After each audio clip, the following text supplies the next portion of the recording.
Pemirsa Koalisi Indonesia Maju Kim Plus, Nasdem dan PKB di Kabupaten Gianyar menggelar acara silaturahmi dengan tokoh masyarakat Gianyar di Puri Ageng, Belah Batu.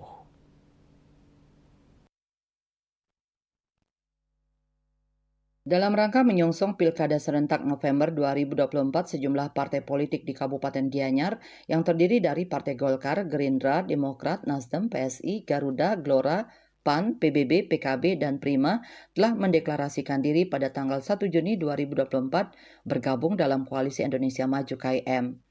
Ketua DPD Golkar Gianyar, Kade Era Sukadana, mengungkapkan KIM siap menyerap aspirasi masyarakat dengan melakukan tahapan penjaringan bakal calon bupati, wakil bupati Gianyar.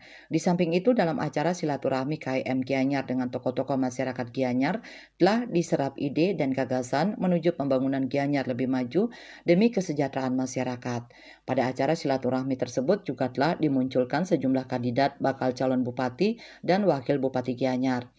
Di antaranya tokoh Puri Ubud sebanyak 4 orang, yakni Cokoda Gedera Kesukawati alias Cokde, Cokoda Ngurah Suyadnya alias Cokwah, Cokoda Raka Darmawan, dan Cokoda Gede Asmara Putra Sukawati. Kemudian Alit Kakarsana yang merupakan penglingsir Puri Belah Batu, lalu ada Dewa Joni Astabrata yang merupakan putra dari mantan Gubernur Bali Dewa Brata, Anak Agung G.A.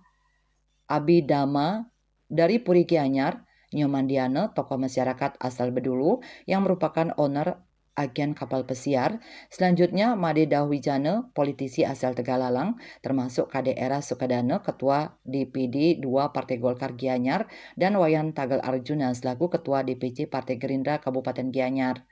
Sekretaris DPC Partai Gerindra Kabupaten Gianyar, Ketut Astawa Suyase, mengatakan memang sulit memunculkan calon untuk menandingi pasangan incumbent yakni Bupati Wabub Gianyar periode 2018-2023 Imade Mahayastra Anak Agung Mayun. KIM tentu siap mengusung dan mendukung calon bupati wakil bupati yang sama melalui proses yang telah disepakati bersama.